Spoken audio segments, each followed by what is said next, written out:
Hello everyone, welcome to my YouTube channel. Friends, जैसा कि आप सभी को मालूम है कि 7वें चरण की शिक्षक बहाली को लेकर के सीटेट बीटेट उत्तीर्ण अभ्यर्थी लगातार 17वें दिन से पटना के गर्दनी बाग में धरना आंदोलन पर बैठे हुए हैं। आइए आज मैं उनसे आपको लाइव रूबरू कराता हूँ। दिनों से कहना गलत बात होगी। आप लोग लगातार कोशिश कर रहे हैं 3 सालों से। वो तो 3 सालों से हम लोग का प्रयास चल ही रहा है, ठीक है ना। मगर अभी 17 दिनों से मतलब ये अनिश्चितकालीन आंदोलन चल रही है और इसमें माननीय शिक्षा मंत्री जी का किसी तरह का अभी तक कोई ठोस मतलब ना तो आश्वासन, पहले तो आश्वासन भी दे दिया करते थे मगर अब तो लगता है वो भी बोलना बंद कर दिए हैं। उनका ना तो एक आश्वासन निकल रहा है ना तो कोई कदम बढ़ाए हैं। और अभी तक इन लोग बेचारा पूरे 38 जिला से ये लोग मतलब कितना परेशान हुए, इस परेशानी को सोचना चाहिए। और माननीय शिक्षा मंत्री जी को हम आपके चैनल के माध्यम से कहना चाहते हैं कि अगर उनमें थोड़ी सी शर्म बची है और शिक्षा के प्रति और शिक्षकों के प्रति, और वो शिक्षा मंत्री हैं, बताइए बिना शिक्षक के बिना वो बिहार में शिक्षा देने चल रहे हैं, कैसे ये संभव है? ये बिल्कुल कदाचित संभव नहीं है। और ये अभ्यर्थी 38 जिला से आए हैं, ये कोई अंबानी अडानी का बेटा नहीं। मंत्री जी अपना बच्चा को बिना शिक्षक के बिना पढ़ा देंगे? है संभव? कोई IAS IPS अपना बाल बच्चा को पढ़ाएगा क्या? ये संभव है? तो बताइए, एक बच्चे को आप लपेट रहे हैं, एक सोनू का मतलब पूरे लोग आप देख पा रहे हैं, पूरा मीडिया वायरल हो गया कि एक सोनू आ गया। ये लाखों सोनू पढ़े, उनको आप सोच नहीं रहे हैं। ये अभ्यर्थी आप बताइए, लाखों टीचर करोड़ों पैदा कर सकते हैं। बिल्कुल लाखों मतलब ये टीचर जी बिल्कुल सही बोल रहे हैं आप उत्तम जी, करोड़ों सोनू है जो ऑलरेडी रोड पे है, रोड पर और इस बैठे चीज हैं। को हाँ, मतलब क्षणिक भी माननीय शिक्षा मंत्री जी सोच नहीं पा रहे हैं। उनका बस एक ही स्टेटमेंट रहता है, हम शीघ्र कर देंगे। पहले ये बात बोलते थे, अब तो वो भी आप तो कुछ नहीं बोलते, आप तो मीडिया कर्मी के सामने आना ही नहीं चाहते शिक्षा मंत्री। अब तो शिक्षा मंत्री दिखाई ही नहीं नजर दे रहे हैं, नजर ही नहीं आते हैं। पूरे बिहार के शिक्षा को गर्त में मिलाने वाले हमारे माननीय शिक्षा मंत्री जी मतलब विजय कुमार चौधरी जी हैं, ये एक बार भी पटल पे नहीं आए। अभी स्थिति ऐसी है पूरे बिहार में, अभी शिक्षकों और मतलब छात्रों का रेशियो जो आप देखिएगा ये दुर्भाग्यपूर्ण है। 170 पर जाएगा रेशियो। पता है, दो शिक्षक पे 350 बच्चे पढ़ रहे हैं, 400 बच्चे पढ़ रहे हैं। ये कैसा मतलब ये कैसी शिक्षक बहाली आप ले रहे हैं? विगत 5 सालों से बहाली करवा रहे हैं, 10 सालों से बहाली करवा रहे हैं। मतलब शुरू में अभ्यर्थी आएगा, वो 5 साल तक पंचवर्षीय योजना खींचते रहिएगा। आप कभी तो छठा चरण का बहाना बना रहे हैं कि अभी छठा चल रहा है, छठा चल रहा है। क्या पूरी जिंदगी भर आप छठा ही चलाते रहेंगे क्या? ये पूरी जिंदगी आपके मतलब आपकी बात। हाँ सर, मतलब उत्तम सर बिल्कुल ठीक बोल रहे हैं। 7वां चरण जैसे लगता आएगा ही नहीं। या पहले तो बोलते थे छठा जैसे खत्म होगा उसके बाद 7वां, अब कहते छठा खत्म ही नहीं हुआ। इस बातों में थोड़ी भी आपको नहीं लग रहा है तो बिल्कुल हमें मतलब क्या हम आपको बताएं, शिक्षा को कम से कम गर्त में नहीं ले जाइए। ये हम माननीय शिक्षा मंत्री जी से आपके चैनल के माध्यम से कहना चाहते हैं। तो कम से कम अगर थोड़ा सा भी आपके दिल में अगर इस बच्चों के प्रति दया है, थोड़ा सा कैमरा इधर उधर दिखा जी सर, जी सर, बिल्कुल सही सर। प्रति जो अगर दया है तो हम आपसे इतना रिक्वेस्ट करना चाहते हैं कि कम से कम अगर अभी आप नोटिफिकेशन नहीं दे सकते तो कम से कम शेड्यूल अविलंब जारी कर दीजिए कि विगत 20 दिन में देंगे, 25 दिन में देंगे, 1 महीना में देंगे। और ये शीघ्र जल्दी और तुरंत का खेल तो बंद ही कर दीजिए। ये विगत आप 3 सालों से शीघ्र जल्दी। हाँ, ये सब तो 3 सालों से हम लोग सुनते आ रहे हैं। जैसे ही छठा समाप्त होगा वैसे ही 7वां आएगा, जल्दी आएगा, शीघ्र आएगा, अति शीघ्र आएगा। ये सब बहाना अब नहीं चलेगा। जी हाँ, कैमरा को थोड़ा करीब करके दिखाइए। ये इनका कितना बहानाबाजी रहा है और ये पूरी जिंदगी खत्म होने वाली। हाँ, मई और जनवरी फरवरी, मेरे फोन में आप देखिए ना, जनवरी आया तो फरवरी ऐसे बोल रहे थे 1 जनवरी को आ जाएगा। जनवरी के माह में फरवरी, अप्रैल, मार्च, मई यही सब खाली कर रहे हैं शिक्षा मंत्री। क्यों साधे हुए हैं? नियत और नियति दोनों में खोट है। इस बहाली मुद्दा को वो 2024 ले जाना चाहते हैं। जी बिल्कुल ठीक कहा उत्तम जी आपने। 2024 क्यों? 2024 का वोट बैंक बनाना चाहते हैं। इंडिया है डेमोक्रेटिक, इसी चुनावी मुद्दा बनाएंगे और चुनावी मुद्दा बना करके इसको चुनाव का एक बिगुल देंगे कि हम चुनाव में अपना इतना बड़ा मतलब शिक्षक बहाली को लेना चाह रहे हैं और उस नाम पे हम लोग को बस टाले जा रहे हैं। अगर आप में बताइए, मगर एक चीज आप सोचिए कि 2024 बना रहे, 2025 बता रहे हैं, मगर आप बताइए कि वो जो बच्चा अगर फाउंडेशन में पढ़ा हो और उसको अगर मतलब शिक्षक नहीं मिला हो तो उसका भविष्य क्या होगा? अगर बच्चा अगर मतलब जो शुरू में गया हो 5 साल तक पढ़ पा रहा हो और 5 सालों के बाद भी उसको शिक्षक नहीं मिला हो, जैसे मतलब 170 बच्चों पे शिक्षक मिल पा रहा है, वहाँ पे अगर शिक्षक नहीं है तो स्थिति क्या होगा? बिहार की मतलब शिक्षा व्यवस्था कहाँ पे जाएगी? माननीय शिक्षा मंत्री जी थोड़ी सी शर्म कर लीजिए और थोड़ी सी इस शर्म में अगर बचा हुआ है तो अविलंब कम से कम शेड्यूल का डेट जारी कीजिए कि कब हम दे रहे हैं, और नहीं तो फिर ये बहानेबाजी बंद कर दीजिए। ये विगत मतलब आप एक बात बताइए, आदमी को शिक्षक बनने के लिए क्या चाहिए था? आदमी BEd किया, DLEd किया, CTET किया, BTET किया, आफ्टर देन ये एक आर्ता रख दीजिए ना कि 6 महीने जाके कोर्स करिए पटना के गर्दनी बाग में आंदोलन के लिए। जी जी उत्तम जी, बिल्कुल ठीक कहा आपने। इसको भी चालू करा देगा बिहार सरकार। 6 महीना के एक हारता है, ये हारता के दरमियान में अब पटना के गर्दनी बाग में भी एक आपका कोर्स रखा गया है। तो बताइए श्रीमान, क्या शिक्षक बनना गुनाह है? अगर आप बताइए एक बार कि शिक्षक बनना गुनाह है तो हम लोग गुनाह किए, पाप कर दिए। और ये बताइए कि आप एक बार भी बोले हैं, अगर एक बार भी आप अपनी जबान पे खड़ा होते तो ये आज स्थिति नहीं क्रिएट होती, लाखों अभ्यर्थी परेशान नहीं होते। जी सर उत्तम जी बिल्कुल सही बोल रहे हैं आप। और एक जो हर्ता आप रख दिए हैं कि आंदोलन में एक आपका हर्ता है, ये दुर्भाग्यपूर्ण है बिहार की शिक्षा व्यवस्था का। और ये शिक्षा व्यवस्था बिल्कुल अब माननीय शिक्षा मंत्री जी गर्त में ले जा रहे हैं, जो कहाँ कहीं से भी न्याय उचित नहीं है। क्या शिक्षक बनना अगर गुनाह है तो उन करोड़ों बच्चों को कौन पढ़ाएगा?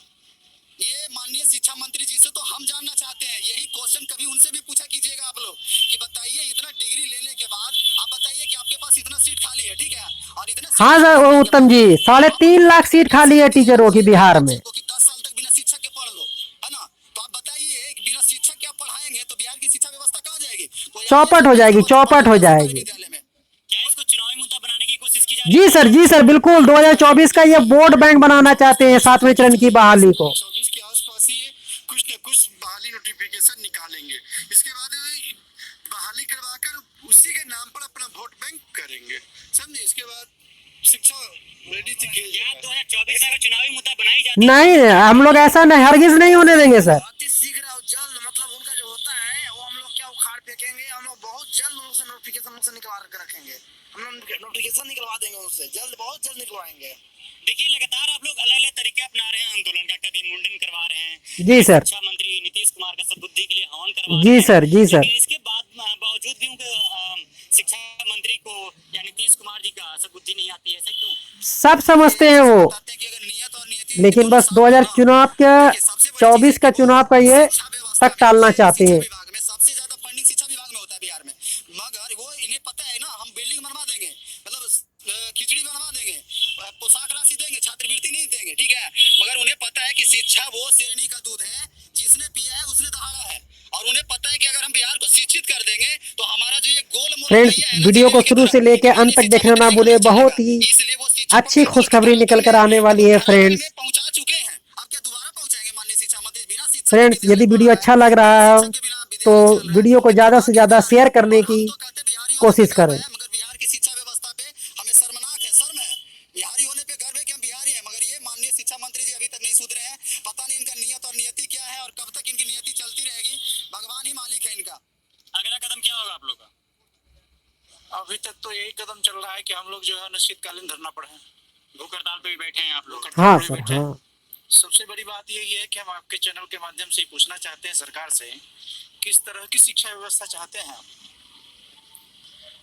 इतना नहीं होने के बावजूद भी बिहार से लोग यूपीएससी टॉप किए हैं, ठीक है, सोनू जैसा विद्यार्थी रोड पर है, आप क्या चाहते हैं? आप लाखों सीटेड विद्यार्थी आज के डेट में आपसे भीख मांग रहे हैं, आप करना क्या चाहते हैं? जरा साफ साफ वास्तव में भी भीख मांगने के लिए गए थे हर एक पार्टी के दरवाजे पे, लेकिन आप लोग को वहां से भी भगा दिया गया, वहां से आप लोग को कुछ भी दिनों के नहीं बाद मिला। वही भीख मांगने आएंगे 2024 जी सर बिल्कुल ठीक बोल रहे हैं सर आप, उस टाइम पे जरूर जवाब देंगे और बिल्कुल जवाब देंगे, बहुत अच्छा जवाब देंगे। जनता ही जवाब देगी। समझ रहे हैं कि मतलब और समाज का निर्माण जो है ना शिक्षकों के हाथ में है, सिर्फ स्कूल का निर्माण ही नहीं, समाज का निर्माण भी हमारे हाथ में है। जी सर बिल्कुल ठीक कह रहे हैं सर आप। मिलेगा और बहुत बेहतरीन तरीके से मिलेगा, ये सपने में न रहे ये लोग। सरकार या ये जो है ना सीधा सीधा बात समझ लीजिए कि आज कौन सा लोकतंत्र की बात कर रहे हैं आप लोग? कैसा लोकतंत्र है जिस लोकतंत्र में शिक्षा व्यवस्था का ये स्थिति है? कैसी व्यवस्था पर आप लोग चल रहे हैं? कौन सा व्यवस्था है ये? मैं आपके चैनल के माध्यम से उनसे पूछना चाहता हूं कि इतने दिन से मतलब जो है शिक्षार्थी अभ्यर्थी रोड पर हैं, आपके कोई भी नुमाइंदे यहाँ तक मिलने नहीं आ सके। कैसा लोकतंत्र बहाल किए हुए हैं आप? ऐसे लोकतंत्र से आप चलाएंगे देश को?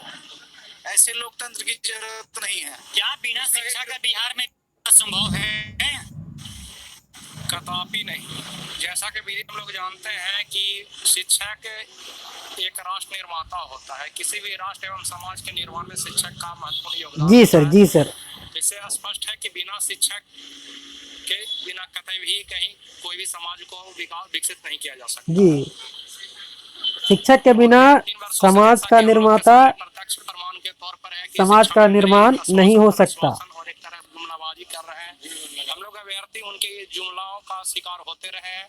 लेकिन अब बिहार के तमाम सम्मानित शिक्षक अभ्यर्थी ने एक मत होकर के ऐसा अपना मन में मतलब कि है दृढ़ संकल्पित हो गए हैं कि गर्दनीबाग को इस धरना स्थल को छोड़ना नहीं है और बिना विज्ञप्ति लिए हुए जाना नहीं है। जी सर, हम लोग बिना 7 फेज की नोटिफिकेशन लिए आंदोलन सरकार से ही को समाप्त नहीं करेंगे, विज्ञप्ति तो लेकर के ही जाना है। का विज्ञप्ति दे, रोजगार दे, सीट अपना मंगवा ले, रोस्टर बनवा ले और विद्यालय में पहुंचा दे। और सरकार से क्या क्या अपील है आप लोग का? कुछ अपीलें होगी सरकार से? हम तो बस इतना ही चीज करना चाहते हैं कि अभी शिक्षा विभाग से माननीय शिक्षा मंत्री जी से अगर थोड़ी सी उनके अंदर मतलब कौन से हम शब्द का प्रयोग करें, हम निशब्द हो जाते हैं उनके लिए। मतलब थोड़ी सी अगर बिहार के शिक्षा के प्रति सतर्कता है और शिक्षा मंत्री की कुर्सी का अगर लाज बचाना है और अगर थोड़ा सा भी अगर वो सोच पा रहे हैं इस चीज को कि हम बिहार में शिक्षा को थोड़ा सा सुचारू रूप से चलाएं तो अविलंब 7वीं चरण प्राथमिक विज्ञप्ति का शेड्यूल जारी करें। अगर वो नहीं करेंगे तो ये इतनी बड़ी बीमारी है कि हम आपको बता नहीं सकते। ये बच्चे जो आप लोग को दिख रहे हैं, अभ्यर्थी दिख रहे हैं, ये 38 जिला से आए हैं और 38 जिला से ऐसे ही कोई नहीं आता है। बताइए कि किनको खर्च नहीं 1000-2000 रुपया 5000 रुपया है आने का, आने जाने का, किलोमीटर और इतना लोग जो अगर आए हैं यहाँ पे और इतना लोग यहाँ पे मेहनत कर रहे हैं, खून पसीना बहा रहे हैं, किस लिए बहा रहे हैं? ये खून पसीना इसलिए बहा रहे हैं कि इतना ज्यादा अगर तो 2 साल बीएड डीएलएड किए उसमें भी 1-2 लाख रुपया फंसा है और उसके बाद कितने लोगों का मतलब बहन का शादी करना है, कोई का शादी। जी सर बिल्कुल ठीक कह रहे हैं। कर्जा लेकर के अभ्यर्थी जो है डीएलएड बीएलएड किए, अभी तक उनका कर्जा नहीं चुका पाया, ब्याज पर पैसा लेकर के डीएलएड बीएलएड कोर्स किए हैं, लेकिन ये शिक्षा मंत्री को समझ में नहीं आ रहा है। के लिए अभी तक कोई ठोस काम नहीं किया। आश्वासन वो 1-2 बार दिए, झूठा आश्वासन, जिससे अभी तक धरातल पे कुछ नजर नहीं आया सर। देखिए 3 साल की ड्यूरेशन में काफी परेशानियां आई होगी आप लोगों को इस आंदोलन जी सर, जी सर। कैसे उसको देखते हैं समस्याओं को? देखिए शिक्षा मंत्री जी फेकुचन है और फेकुचन का ये जीता जागता सबूत अपने हाथों में रखा हूँ। जरा कैमरा थोड़ा नजदीक ला करके दिखाइए भाई। ये वीडियो के माध्यम से दिखा दीजिए तमाम अभ्यर्थियों को और जो घर बैठे हुए हैं जो किस प्रकार की प्रेस कॉन्फ्रेंस या मीडिया में आकर के इस चीज को अखबार के माध्यम से छापे हुए थे, लेकिन सब ढकोसला है, सब ये जो है कचरा में चला गया और अभी तक कहीं पर भी जो है सो इस बात का जिक्र नहीं है, कहीं पर भी इस बात की पहल नहीं की गई है। होली तक 6ठे चरण की प्रक्रिया समाप्त करेंगे और मार्च में प्रथम सप्ताह में 7वां चरण की बहाली प्रक्रिया शिक्षक की शुरू करेंगे, लेकिन ऐसा कुछ भी अभी तक देखने को नहीं मिला है।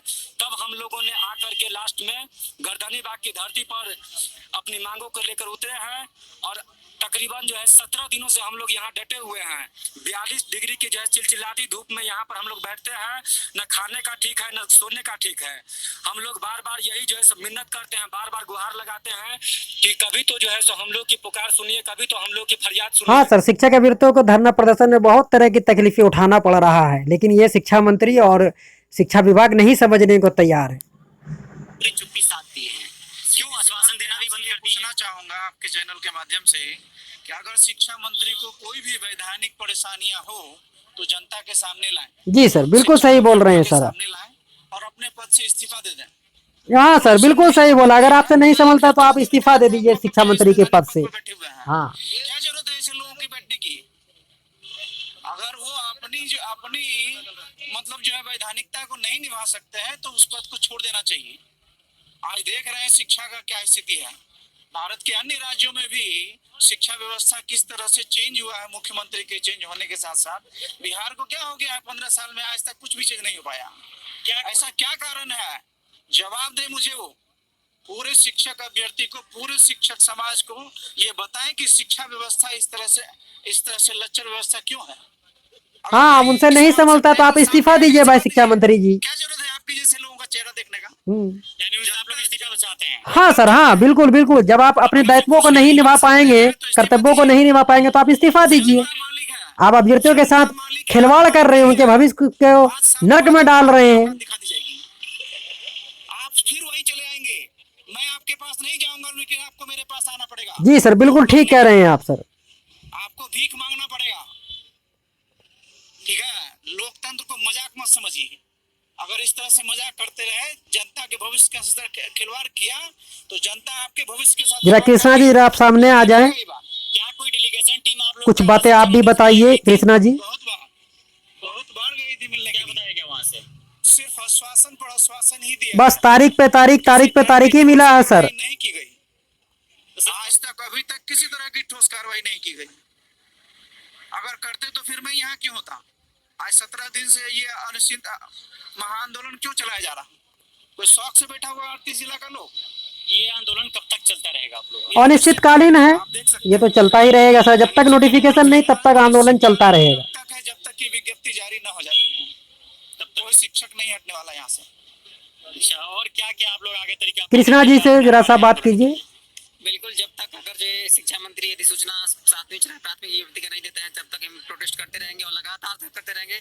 शिक्षा मंत्री जी को चेतावनी देते हैं कि जब तक अगर जी हाँ, अब हमारे कृष्णा जी सामने आ गए हैं, कैमरामैन के सामने चश्मा लगाए हुए हैं, तरीका के माध्यम से आपको ब्लू शर्ट और कलम उनके पॉकेट में खोसा हुआ, आप देख सकते हैं साथियों। कृष्णा जी जरा सा आप बात करने का प्रयास करें। जी हाँ, आप लोग की संख्या मुश्किल से 1000-2000 के आसपास यहाँ पहुंची हुई थी। अच्छा लग रहा था देख के, बहुत लोग संख्या आए हुए थे, जो कि नॉर्मली से 50-60 लोग बैठते थे प्रतिदिन। लेकिन जो लोग घर पे बैठे हुए, जो शिक्षक अभ्यर्थी घर पे बैठे हुए हैं, उनसे आप लोग क्या अपील करना चाहते हैं? अब उनके लिए जो अड़चन थी उसको समाप्त कर दिया गया है। किसी तरह का कोई अब दुविधा नहीं रह गया है। तू मैं की जो बीमारी ग्रुपों में चल रही थी उसे समाप्त करके सभी को एक स्टेज पर लाया गया, मिलाया गया। अब अभ्यर्थियों का बहाना नहीं चलेगा। अब अभ्यर्थियों को हम साफ सुथरा कहना ये चाहेंगे कि आप अब घर में न बैठें और आकर पटना को पाट देना है। अगर जब तक आप पटना को पाट नहीं देते हैं, ये समझ लीजिए कि आपका नोटिफिकेशन जल्द जारी नहीं होने वाला। जी सर, कृष्णा सर बिल्कुल सही बोल रहे हैं। बटा हुआ था, ऐसा था, लेकिन मन बटा था। ऐसा उद्देश्य कुछ बात सबका एक ही था सर कि 7वें चरण की शिक्षक बहाली का नोटिफिकेशन। नहीं था। हर व्यक्ति सोच रहा है कि हम लोगों का प्राथमिक विज्ञप्ति जितना शीघ्र आ सके, सब लोग लगा हुआ है। आम अभ्यर्थियों से हम अपील करेंगे कि आप देख रहे हैं आज का स्थिति, आपने देखा इतनी सारी संख्या थी और हम लोग चाहते हैं इससे 10 गुना संख्या करना। जी कृष्णा जी, जी ये गर्दनी बाग की दोनों पार्ट को एकदम फुलफिल कर देना है। बेशक बेशक, अब ऐसा ही करना होगा साथियों। सरकार सुनेगी, विभाग इस पर संज्ञान लेगा। अन्यथा 2-4-10 लोग 20 लोग आते रहेंगे, घर जाते रहेंगे, कुछ नहीं फर्क पड़ने वाला है। अपील होगा, अनुरोध मैं करता हूं कि हाथ जोड़कर अपील साथियों, करता हूं कि आप जहां कहीं वीडियो भी हो, काफी लंबा हो जाएगा, इसके लिए मैं यहीं पर वीडियो को रोकना चाहूंगा। यदि आपको ये वीडियो अच्छा लगा हो तो चैनल को सब्सक्राइब करें, लाइक करें और ज्यादा से ज्यादा शेयर करें। मिलते हैं फ्रेंड्स नेक्स्ट वीडियो में, तब तक के लिए